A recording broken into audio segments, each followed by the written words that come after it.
Vamos falar um pouquinho sobre o expressionismo alemão, contexto histórico, não é isso?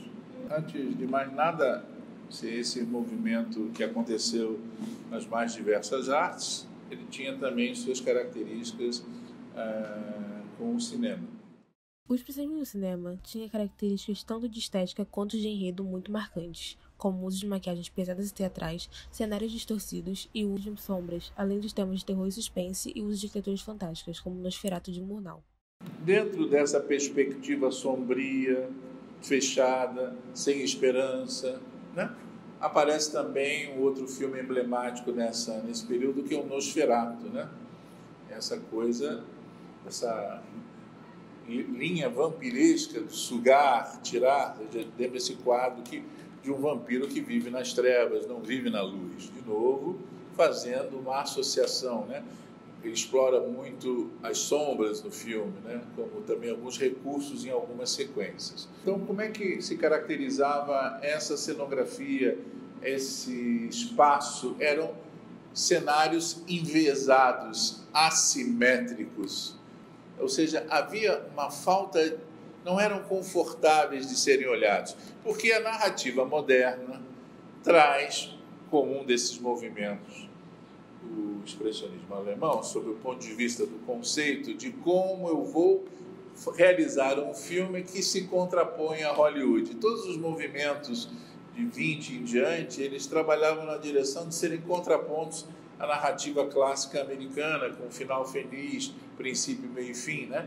Então, ao longo das décadas, vários movimentos foram acontecendo e vários movimentos faziam quebras desse paradigma de apresentar os personagens de uma maneira mais clássica e tradicional.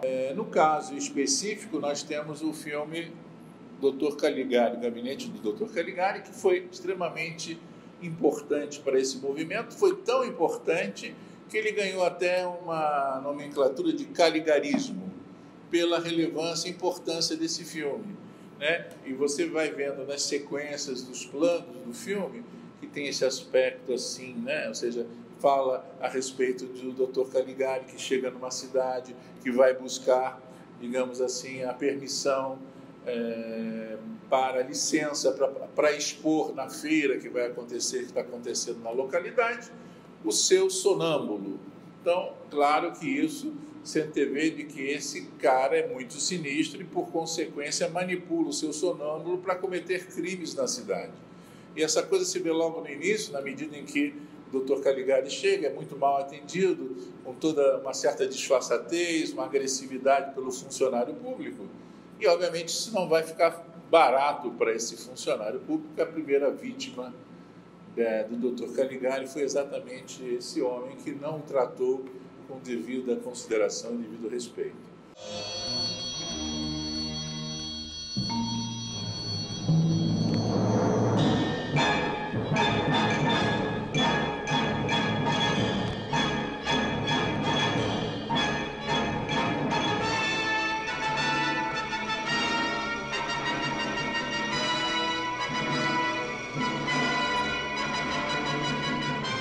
O outro exemplo é Metrópolis, né, do Fritz Lang, que é uma beleza de filme, né? Principalmente com essa cópia remasterizada, a gente vê uma sequência inicial do filme que é uma beleza, é a troca de turno. São os operários completamente, quase de forma automática e robótica, trocando o seu turno sem perspectiva, fazendo o seu trabalho quase como uma ação mecânica, como a gente vai verificar que nesse filme você tem um andar de cima e um andar de baixo, um andar de baixo subterrâneo, onde os trabalhadores trabalham de uma forma mecânica e exaustiva, e um andar de cima feito pela classe dominante.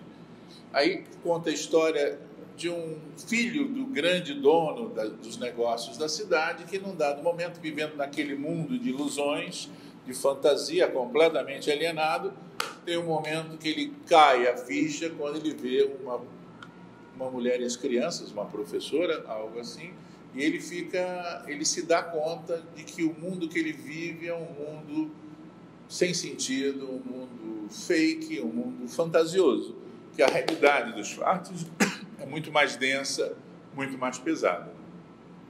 E aí, quando ele está quase naquele paraíso, onde está lá convivendo, jogando, seduzindo algumas mulheres, quando ele se dá conta, ele larga aquilo e vai, e pela primeira vez ele conhece aquela cidade subterrânea dos trabalhadores. E eles, como trabalham de uma forma automática e sem nenhum descanso, existe um processo, claro, sempre de exaustão, e aquelas máquinas estouram porque tem um funcionário com uma certa idade que não consegue regular a pressão. Há uma explosão e na fantasia dele ele começa a vislumbrar como tivesse um grande engolidor de pessoas, né? Como apresentando os trabalhadores como escravos, metaforicamente. A partir de então, ele fala, meu Deus, o que eu estou fazendo aqui? Que mundo é esse? Né? Ele vai em busca de encontrar seu pai, para buscar, digamos assim, respostas a todas as suas inquietações. Eu que vivi um mundo tão fantasioso, tão nada realista, eu queria saber como é que aquilo tudo estava acontecendo. Então, esse tipo de linha narrativa, de conceito estético, caracteriza o movimento e a conjuntura histórica aonde o expressionismo alemão chegou. E foi muito importante, né? Um movimento importante com quase denúncia de salta, digamos, pelos poros, a questão daquela gama de pessoas que perceberam o momento difícil que a Europa estava passando, principalmente a Alemanha. Ou seja, um movimento que surgiu entre guerras, logo depois da Primeira Guerra, e que, infelizmente, era um prenúncio daquilo que viria a acontecer sobre a Alemanha, sobre o domínio de um psicopata, com todas as consequências que isso gerou para a Alemanha e para a humanidade. Ou seja,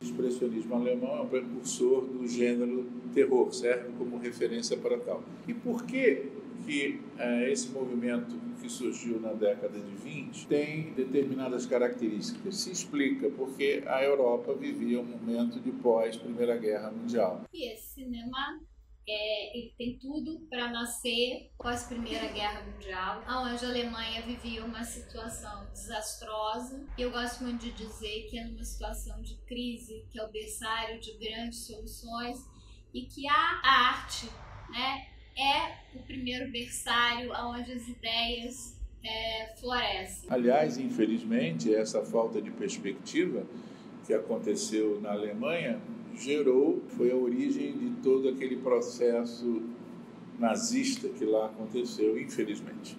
Especificamente do movimento do expressionismo alemão, ele tinha uma pegada e uma característica que retratava exatamente o espírito da Alemanha, do povo alemão naquele momento, aquela sensação de baixo autoestima, baixo astral, tristeza, quer dizer, um ambiente muito pesado. Nada pior do que quando você não tem uma perspectiva de futuro. Então, esse clima de pessimismo, de ceticismo, era o que imperava. Então, naturalmente, os movimentos das artes caminhavam nesta dada direção. E como é que se configurava isso no expressionismo na área cinematográfica? Tinham características de filmes que tinham uma proposta sob o ponto de vista da mise-en-scène. A mise-en-scène era muito importante, como é sempre, mas especificamente ela enfatizava todo esse espírito de desesperança, de desilusão que a Alemanha vivia.